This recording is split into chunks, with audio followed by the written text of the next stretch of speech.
Hello, Svitlana. Hello, Arne. How are you doing today? I'm doing good. How are you? I'm so, but it doesn't matter. It's going to be great tomorrow again. No, I'm feeling good. In general, I'm feeling good. Let's say it like that.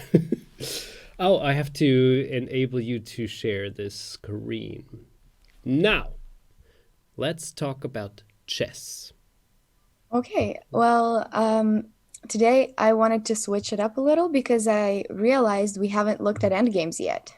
Oh How was your no! As lunch? if the day wasn't bad enough.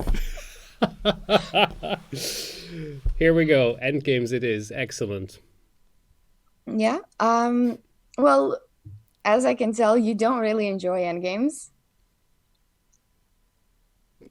It, I like them more and more. Since I learned them a bit more in the last couple of weeks and months, I enjoy them a little bit more. And I think it's important.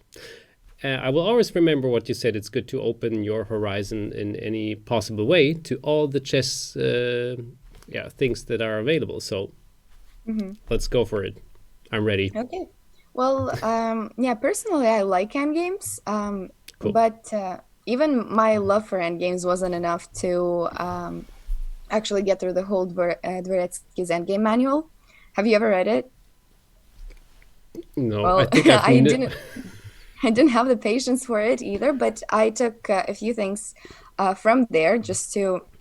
I obviously won't go as deep as Dvoretsky, but I'll try to get the main ideas across and um, just to let you know how to play these type of endgames. Do you have like a favorite type by any chance? a favorite type of endgame. That's a good question. I've never ever had this question, so I could never answer it. I think I like the endgames where I have 8 pawns and my opponent has none. I Sounds really about I have no favorite endgame, unfortunately. Yeah, that sounds about right. Well, today I have wait, let me share. Sure. I have a rook endgame, Okay. and rook endgames are some of the most common type of endgames that you encounter. I believe it's 50% of all endgames are rook endgames. Hmm. So it's important to know them.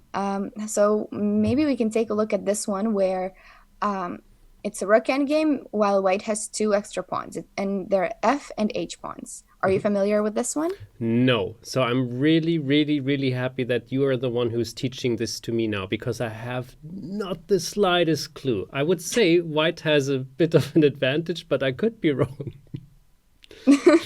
Well, how about I won't reveal it just yet, Okay. but let's actually play this one for a few moves and see if you can draw this as black.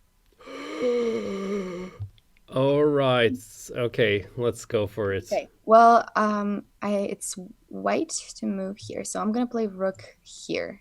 And you already have a very important decision to make. Oh, Not very important, but yeah, where to you have a drop tough the one. put the king? Yeah, this is actually already. I mean, huh. I'm stressing you out a lot. You're already having a bad day. Now I'm giving you a bad position to defend. Svetlana, trust me, this is one of the highlights. I'm really enjoying the trainings with you, so this is going to be fun and cool. Okay, so now there's two options I can have in mind because I don't think I should go on the eighth row. So I consider king h7 or king f7. Now, if I go king h7, I'm scared that the pawn on the f file will just wander through, but maybe it is not as bad. So maybe it is even worse to. Gosh, I really don't know. I would say, okay, let's go. I'll try to draw as black. So in a normal blitz game, which I have this position quite often, I assume, I think I would go king h7. Okay, Is this let's okay? try that. Okay. King h7. I'm gonna play f5. Mm-hmm. Okay, and now I am go. Oh, no. Yeah. Well, I can give a check on b4. All right, I'm gonna play king here. Okay, so now it is time to move my rook away as far as... Oh gosh, no. Yeah, let's go to b1. Okay. Okay, let's try here. I will give a check on g1. In here. Okay, so is there... Do I... Well, should I get the pawn on h5? I think I should. I think I will try to get the pawn on h5. Yeah, so king h6. Okay. Uh-oh. Red, You already saw the red square. red squares. Any kind of king move is fatal. Oh gosh. Okay, here. So I cannot go to g5. That would be immediate loss. Is this... Oh gosh. I think I lost already, right? If I take if I take the pawn on h5, f6, f7, no way to stop because the rook is in front of your king. The check on g7 doesn't help either. Well, I'll try to give a check on g7 as a last resort. Okay. Oh, it didn't help. Wait, oh, I'm in check. You're in check yourself. I even forgot that too. I'm like looking at rook g7 right now, considering it. Yeah. No, I think I lost it. Why? Where did I go wrong, Svitlana? What did I miss here? Well, I actually think you went wrong on rook b4. It's a check that doesn't really bring you anything, but it lets my king to go where it wants to go. So even one move like that can ruin the whole game, I think. I'm not 100% that you're completely lost after this, but I have a feeling that you are. Yeah, so I think that's where you went wrong, and you should play rook to b1. So you knew the right strategy, but you should do it immediately. So yeah, the rook goes to b1. So what happens if the king goes to g5 and then... Right. So then you give a check. I give a check and I don't go to b5 again to... No. It's... Try to guess where you would go now. Well, to a1, I would assume. Yeah, exactly. You go to a1, b1. I don't think it makes a difference. And I'm pretty sure you draw this because I think my rook is much worse off on g6 than it is on e6. So now you can either give me checks from the side, or you can come back and give them from behind. And I don't think my pawns are advancing. Oh, Lord. Is that so? God, it is so complicated. I think this is really... I mean, because, like, I think the thing which is the most complicated about it is that, yes, there's just less pieces on the board than ever. But it's still, like, as you just mentioned already, there's so many possible moves, and just one wrong move makes the difference. And it doesn't stop there, because in a opening, you can make a couple of wrong moves and then the game is over. But here it is every single move. Even the opponent has to move properly to take this advantage too. So exactly. Yeah. These rook endgames are very complicated. I mean, all endgames can be, but yeah, it's really and also the hard part is that usually endgames is where we're in time trouble. So you don't even have time to think about it as long. So here actually king h7 I don't think loses. Like I think you have the drawing chance with rook g1, rook a1, and keeping the checks. But king f7 does make your defense easier. You were right about not even considering coming back to f8 or h8. That's something you never want to do. So king f7 I think makes your defense slightly easier. But there's still some some very precise ideas to know. What would you play if I went rook g5 now? Okay, let me think. Rook g5. So now, if I play any other move than rook to b6, I'm afraid that the pawn is advancing to h6, and then the rook goes to h5, and then it might be very difficult to stop it. So I think rook b6. Okay, so if you play rook b6, I think I go here, rook f5. So Then, then I go back with the king. right, and then I go forward. Okay. Now what next? I think I have to stay on this line with the rook, so I go to, let's say, a6. I'm gonna go Oh, I somewhere see. here. Yeah, but I'm just seeing a check on h6. Isn't this even better? Is this a Uh, win? Because then you can go to f7 with the check. that is possible, but why would I?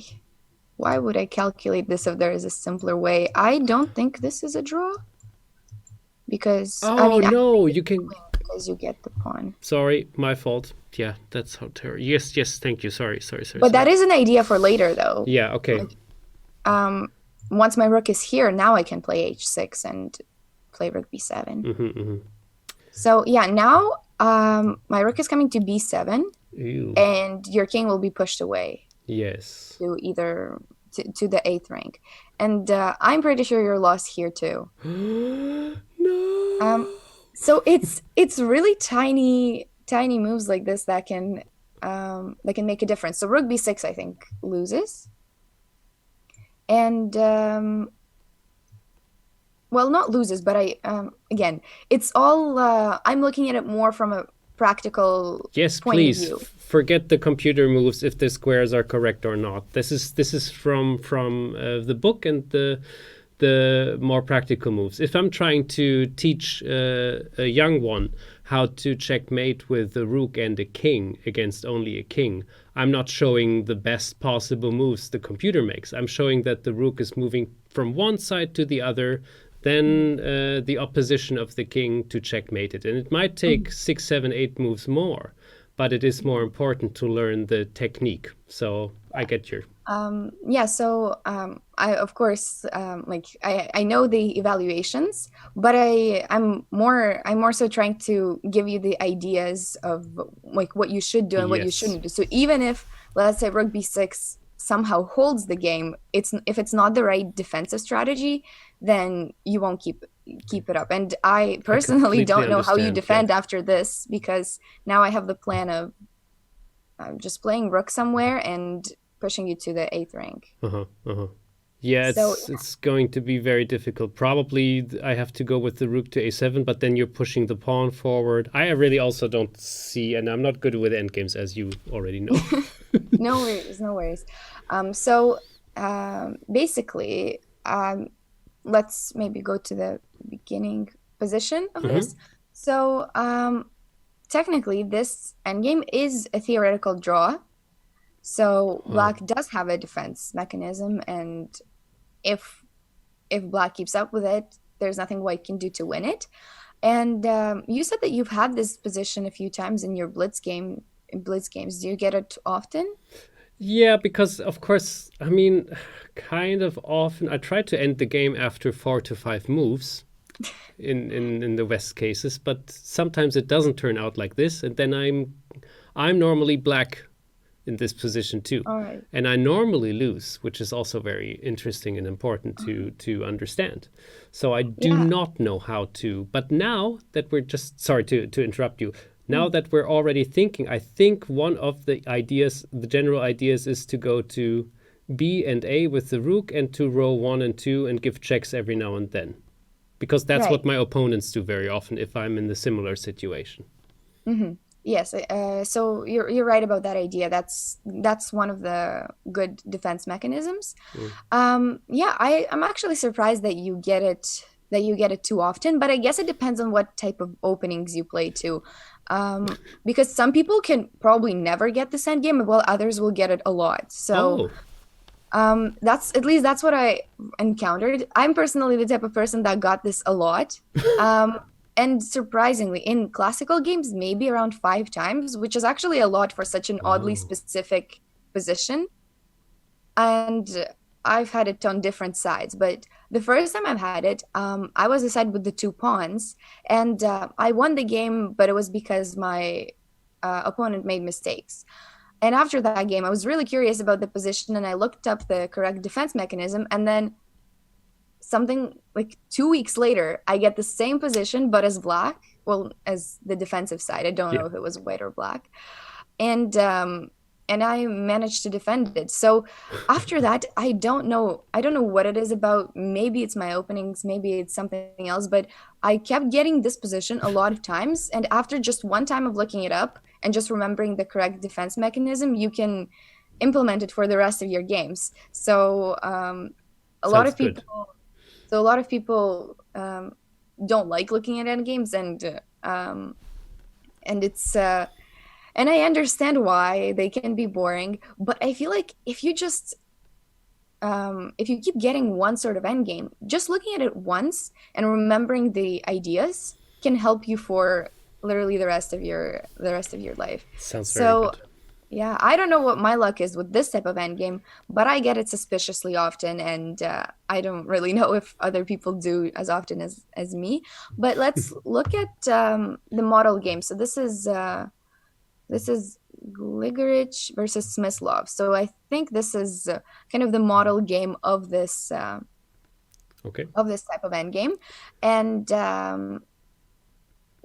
the game ended in a draw, and that is the overall verdict, is that this position is in fact drawn, and it also applies to the pawns, to the A and C pawns. So Hmm. that's just the same thing. It's mirrored. Um, and yeah, it doesn't matter white, black. Just if you flip the position in any way, it still should be a draw. Sure. Um, but white is obviously the only side that can play for a win here. The theory is rather complicated, but the main ideas are as the defensive side. So you said you get it more from the defensive side. I think I Yes. actually got it more from the attacking side. Oh. But your main defensive ideas are so as black, you need to always keep check opportunities available for yourself, and preferably from both directions. Hmm. So from the side and from the back. So that's why the perfect position of the rook is on A1 or B1, because it can do both. So you can control if the king goes, up to G5, then you can give your check on G1, and if the king goes, to F5, you can give your other check. Hmm. So that's why the rook on A1 is a great spot. So what white is trying to accomplish, it's also important to know what the opponent is trying to do. So it's to get your king to the eighth rank. So that's what white is going to try to push for, because once the king is cut off, those positions tend to be very, very hard to defend, and probably most of them are lost. Hmm. So if you're defending this, the most important thing to keep in mind is to never let the opponent push your king away to the last rank. Hmm. So those are the ideas. As white, you don't usually want to rush in moving pawns. You can't, like, you're not losing anything, right? Because there's no way that you can lose this game. So it doesn't hurt to push your pawns, but in those type of positions where you're playing with no risks, I usually prefer to just make some waiting moves, set up any traps that you can find, and wait for the opponent to make mistakes, kind of. Hmm. So don't rush to push pawns yet, but just the first thing to do as the attacking side is to try to get the king to the eighth rank. So so the main thing to do here after rook g6. Okay, let's say um, I'll probably mention, if white doesn't do that and starts pushing the pawns immediately, you start giving checks from behind. Hmm. So this already makes it easier once the pawns are in this structure, because you can more easily give checks and the king can't hide on f5. So this should be a fairly simple plan where you just give checks, and that's it. but we were looking at this more complicated line with um, rook g5. So I think with king h7, you know how to defend this now, because that's what we played in our warm-up game. Um, so yeah, then you don't play rook b4, but you play Yes. rook b1. Yeah, So but yeah, that's it's the yeah, sorry. exactly. No, I'm sorry because yeah, just wanted to explain what I was about to say. Sorry. I No, was just gonna say not to give useless checks. exactly. Because it is an absolute Yeah, useless but check, and you can move your king to f6 already. Yeah, yeah. No, because you mentioned earlier you always have the opportunity to give checks, but it's important to understand that these checks shouldn't be useless, so they have a purpose. And yeah, this b1 move is fulfilling a purpose much better. right. So that's what happens if king h7, but I would recommend to go king f7 um, because it leaves yourself more room for for your king. And I know what you were worried about. You were worried about letting go the f pawn. Yeah. I mean the h pawn. And we're gonna take a look at that. So rook g5. Here we established that rook b1 is the move. So staying on the sixth rank doesn't actually help you much. And we saw that technique of giving a check, putting the king on g5, and this configuration of the king and the rook is really helpful because now my rook is protecting from the checks from the side, and I have the opportunity to go somewhere a5 and a7 and push you away. So I feel like in this type of situation, I should be able to successfully push you away. So that's why the rook on the sixth rank doesn't really help too much. But the rook on the fifth rank is very useful while it can still stay there. That's the other good spot for the rook, is on the fifth rank if the pawns are obviously advanced like this. If you can cut it off even more, so that's even better. But on the fifth rank is pretty good. But once the rook gets pushed away from there, then you go to b1. So now you were worried about h6. And this is sort of, this is really tricky, but try to guess what you would play for black, and I'll tell you right away, it is not rook g1. Your only candidate move is gone. I just wanted to say rook g1 and then rook h1. How funny. Okay, cool. So let me quickly just check, why is rook g1 not working? If I give a check, the king can go to f5, and that might not be so good. What happens after rook h1 then? There is a check. I see it. Okay. I get it. So what happens now if I move the rook? The rook has to go to h1 in this case, I think. Immediately. Not h1, I believe. Oh no. But maybe b4 again?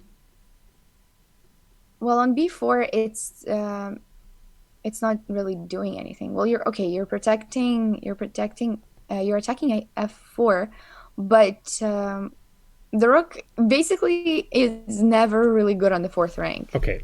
Because it doesn't do much. Because I think I can actually just play something like h7, and then you're gonna be forced to play rook b8. Yeah, and you're right. That shouldn't be good. But the reason why rook g1 is a mistake, I think you've calculated it, is because king f5.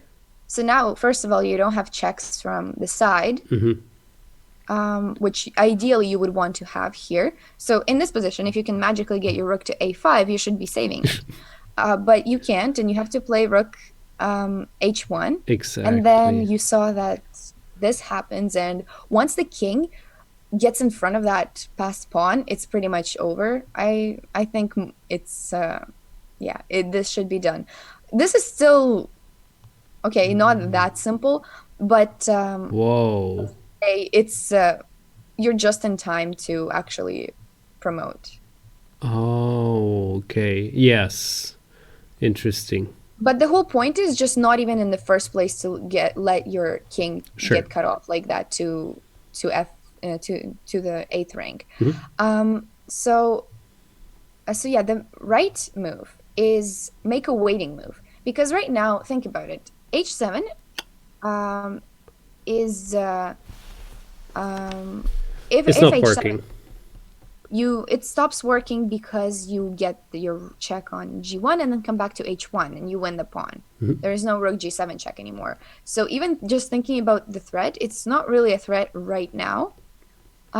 So you can make waiting moves. So that's the other thing as the defensive side. You don't always have to be taking action. Sometimes if the opponent is not threatening anything, you can make waiting moves. This is And so yeah. important. This is one of the most important lections ever, actually, in an endgame. And I can tell you just to in the last Blitz games I've played online, there were a couple of endgames, and I lost them, and I was like, why do I lose them? And then checking with the computer, it tells me, well, you could have just moved your king back and forth in this situation, or you could have just moved the rook back and forth in this situation. Why did you attack? Why did you try to get those pawns or this rook or something like that? Yeah, waiting, it's important, Yeah. and that's why Yeah, I didn't see that. it's not always the Sure. right thing to do depending on the type of end game. But yeah, sometimes I think the one thing that people make as a defensive side is you try to somehow, prove that this is a draw and that you Mhm. can defend it, but it's actually the opponent that needs to prove that it's winning. So it's the opponent that needs to find the ideas, and if you're doing something aggressive and something like that, then you might actually be helping them Hmm. to win it. So in this case, you play rook a1, so you make a waiting move. So now if the king goes to f5, you have your check from the side, and you also have your options from the checks from behind. So Mhm. you keep both of those options, and you do it when it's necessary. And Okay. it's necessary when there is a clear threat of pushing you to the last rank. That's the main thing. So now I don't really know which move you want to take a look at. If h7, now we give the check and go rook here, and I think black wins back the pawn on h7. I don't see a way to protect it as white. So h7 doesn't work. If king f5, we of course give the check, and if rook That h5, that was the thing which I couldn't find the solution yet. yeah, this is a tricky one. So you play king Oh. g8. Right now, being on the last rank is okay because you're not cut off and you can always come back.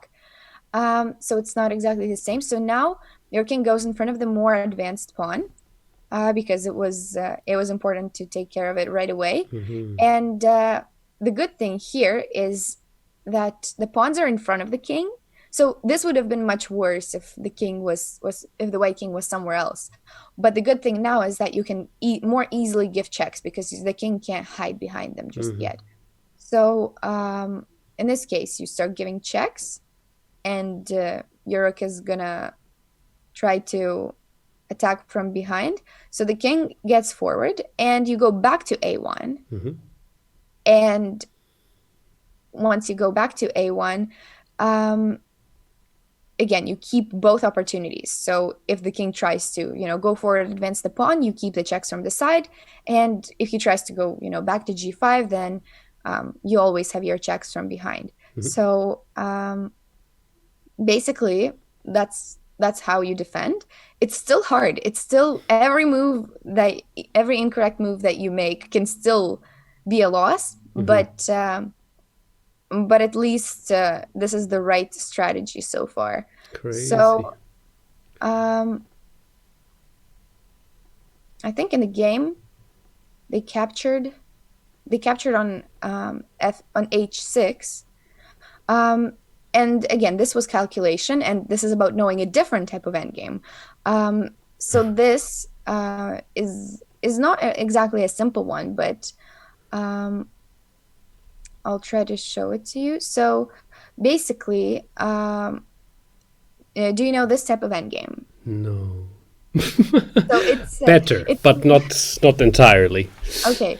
Well, it's the one with so when there's one extra pawn and it's on and it's on the sixth rank. The important thing here is that this is a draw, but if I don't know, if I flipped, if the rook was on the shorter side, like if the rook was, I don't know, here, but the king was here, this is a loss. Maybe I don't know if the exact timing works out and everything, but the point is if the rook is on the long side, it's a draw. But if Okay. the rook is on the short side, it's a loss because the rook doesn't have as much room to give checks. And yeah, it just doesn't work out. And we're not talking about the case where, our king is here and it's the Philidor position. The Philidor position, I'm sure you are familiar with. So this is the case where you have to remember for the rook to be on the long side because more room to give checks. So yes, this type of endgame is important to remember that this is basically drawn, and let me maybe, and it appears a few times, so it's important to know them. You see how this type of endgame times into the other one. So Yeah. if you didn't know about this being drawn, then it would have been harder to calculate the previous one and go for this. Sure. So the game itself was something very, very similar. It went like this. So the ideas are still pretty much exactly the same. The rook stays on a1. That's usually the best spot. Right now, if they try to play rook here, then you, of course, don't go back to the last rank, but go to h6. And again, same ideas. In this case, you don't give checks yet because you're not threatened by anything. So you keep waiting and you wait for white to come up with something. So he's not threatening to advance his pawns. He's not threatening your king. So you're not obliged to do much yet. And again, if you see, it's pretty much similar to the starting position too. How funny. Yeah, true. So yeah, now we're pretty much back at the starting position, and yeah, important to also remember your your threefold like repetitions. Sometimes threefold repetitions aren't one after the other, but they're just a position that repeats three Oh. times, Oh God. and that's still a draw. So it's probably not going to happen in an endgame too often. But if you remember this one type of position that keeps occurring, it doesn't matter how many times throughout the game, or it doesn't matter where in the game this position occurred. But Sure. if it repeats, you can still claim a draw. So I'll show you the rest of the game. It's not exactly exciting. It ended in a draw. But the ideas are important. And once you look at more of these end games, and once you start getting them in your own games and you start noticing it, the idea is always the same, but you just always need to calculate that it works in this given situation. But the idea is the same, and by knowing the idea, you pretty much get the whole thing. So Cool. Okay. so yeah, you transpose to the right endgame at the right moment. So here you are allowed to take on h6 because you get to transpose to that endgame that we already have seen with the pawn being on the sixth rank. And do you remember what we play here as black? Rook to a8. Right. Rook goes to a8, and the rook is on the long side, the king is on the short side, and this is a draw. So you play king h6, you just make waiting moves. Of course, not king h8 because of rook e8. So that's why. White basically can't really make much progress because the king can't go to the 8th rank. That's what the rook is doing on a8, is it's not letting the king go to, e8 and f7, f8 push. So white doesn't make progress and black doesn't make progress, and something like that is a known draw. And the king can get to, once the king gets to f6, f8, it's pretty good. And yes, this is the position. So strictly speaking, the recommendation is to try to put your king in front of one of the pawns, probably the more advanced one, but as you can tell, both of them still have saving chances, so it's not there's no really strict rule, but if the king is in front of one of the pawns, that makes your job easier. So don't try to go somewhere with it to avoid being pushed off. And the best position for defensive side is for the rook to be on a1, and because that's where it's ideally suited to give checks from the side and from the ranks. But the plans, if the pawns are if the pawns are not advanced too far, then the plan is to keep the rook on the fifth rank, and yeah, not let the king through. That's usually how these endgames are played. Yeah, it's pretty complicated. I'll show you maybe one more. Just I'm not gonna go in depth with it, but I'll show you this one just so you know the evaluation. This one, for example, will be lost. The initial position would be lost because your king is pushed away. So the whole difference is that it's pushed one rank up compared to the previous position. Not the whole thing, but the kings and one of the pawns. So this would be lost, for example. And that's just to show that not all positions with the f and h pawns are drawn. Okay, but good they to mostly know. are if you follow the right principles of defense and if your king is in a good situation. So this, for example, would be lost. Just to quickly show there's many that win. Pretty much any move can win. This is just one of the examples, and the pawn just keeps going. Evil. And yeah. And there's no like continuous checks on the first row now? The king can hide. Yes, you're right. The king can go to h7.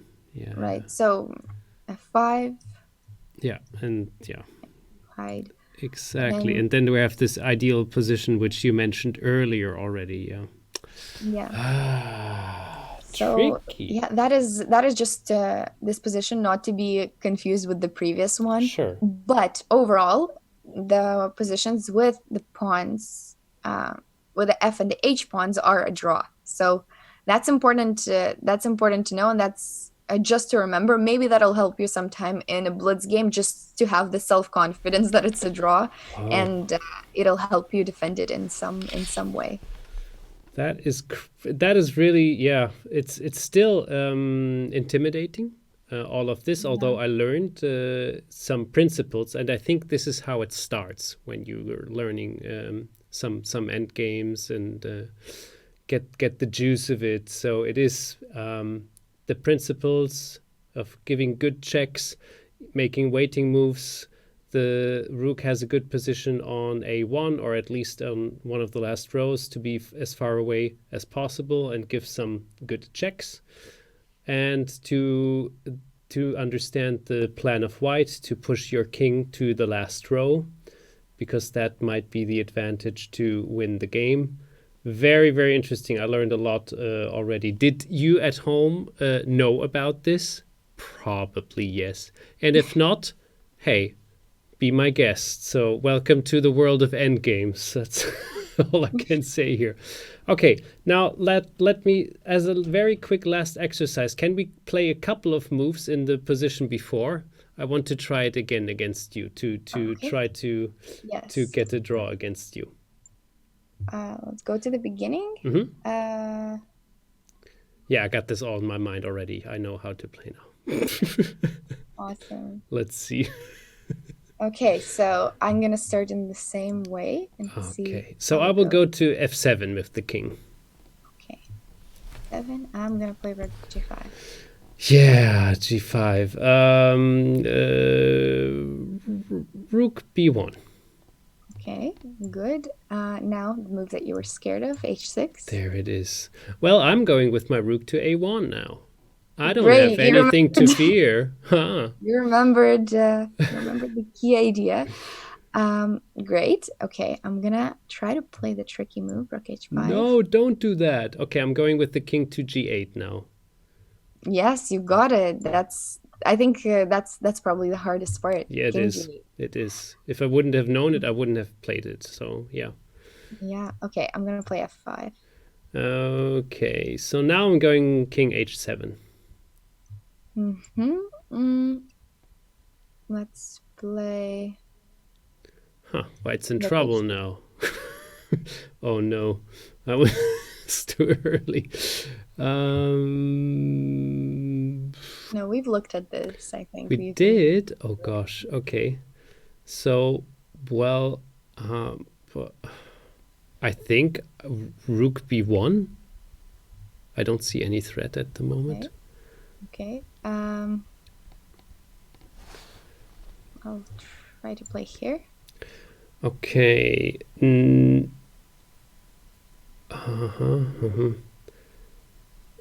Well, oh, it's complicated again. Did we have that? I can give a check here. It doesn't help. Then the king goes to f6. It might be not ideal for me. Maybe it is. I don't think I have anything to fear. King g1, rook g1 check. Mm-hmm. It's nice knowing that it's a theoretical draw, right? It is. It helps. It helps a lot. Yes. Rook a1. Mm-hmm. Here.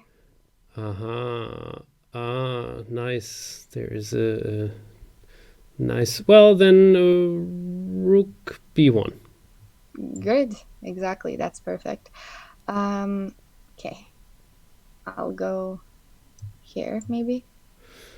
Okay, so now I think I can take on h6. Mm-hmm. Right. I think you can too. I think that was a good moment. Yes. So now I'm in check again, and now king h7. That's important because g7 is a fault. Yeah. Yeah, because of f6. Mm-hmm. Yeah. Here. Rook b8. You did it perfectly. Not a single mistake. Oh yes. Well, Svitlana, thanks to you. That is. I hope you could follow this if you didn't know it, just like me, of course. I hope you had the same moving ideas just as I had right now, because yeah, this might be helpful in the future a lot of times. Hey, this is one of the very first times I enjoyed learning about endgames, Svetlana. I think probably because of some progress. That was really great. I think that was really quick progress, because if you remember the first time I gave you that position, just every move was terrible. No, not terrible, but there were many opportunities for mistakes, and let's just say you took them. And yes. But this time you defended it perfectly. I couldn't find a single mistake. I think you did a perfect defense mechanism. Thank you very much. Yeah. You can unshare the screen now. I will ask you one last question to the end games. So something like this. We sometimes it is quite interesting when I'm teaching one of my students how to learn chess, because this is basically everything I can do. I can teach the basics of chess very well, luckily. But it is always, if I'm teaching like a certain system, and I'm taking the example again, king versus king, and one party has the rook. So this, for an absolute amateur who has never played chess before, this is quite challenging to get the rook on the furthest side away and try to checkmate the king. Now, then I'm explaining a system. And every time I'm trying to make the most human-like moves. So if a king is versus a king, and then I'm checking with the rook, and then the king has to move one row beyond this, that's fine. Everybody understands this. But what happens if I'm just pushing my rook to the furthest side away, and the king goes backwards already? Then you're like, wait a second, that is not what I learned. Normally the king doesn't go away. The king stays to not go even further away. And then you have to teach something new. So it's not a big problem with just 3 pieces. But this is the thing which is so scary when there's endgames, because there's like 3, 4, 5 pieces out of a sudden. But I think that's why the idea is not to teach specific moves, but to teach kind of goal, like the goal position that you're trying to get to. Mm, So good point. so yeah, either as the winning side or as the defensive side, um, try to know a few specific positions, um, and once you know them, it'll be easier because you will be aiming for that sort of position, and Mhm. once you get there, you'll know. But yeah, for children, it can be really hard to teach children end games. Most children really don't like it. They just find it boring. Yeah. So yeah, that's I've encountered that, but usually it just takes to tell a good I don't know, story and make it exciting, and Mhm. eventually they learn it. You're doing a very good job. I feel like a little child now, which is excited to learn more about endgames. So, congratulations for that. One last thing, one last question. What do you encounter more often? Do your students feel more motivated if they have success, or do they feel more motivated if things are harder to achieve and they are failing more often? In end games or in Yeah, in general? general for chess, for learning chess, because this is what a thing I talked about with a friend of mine yesterday. Mhm. And for me, my motivation is that I lost against a friend in school, so I wanted to get better. But I also know people who win against their parents, and this is very motivating, and then they want to get better too and advance further. So it's like, it's interesting. Yeah, I also think that's an interesting topic. I think personally, for me, I also get more motivated by the losses, Mhm. because it's motivating to, because there's room for improvement, and you're trying to. So I really understand that point of view, but I feel like that's the point of view that most adults have. Mhm. So the older you get, the more you recognize that every loss is a learning opportunity, and you can learn from it and improve gradually. But I think for most of my students, like you asked, most children, I think for them wins are really what keeps them going, because Mhm. that's why they enjoy um, the game. But yeah, so I think more often, especially for beginners and young children, it's more motivating to see it's to win, and because it's always exciting. Um, but I really think that that's only because they don't see those learning opportunities in losses or in Uh, failures yet. uh-huh. Once they recognize that, and once they learn to deal with those losses better, um, they start to see it as a motivating thing rather than an upsetting thing. Nice. Yeah.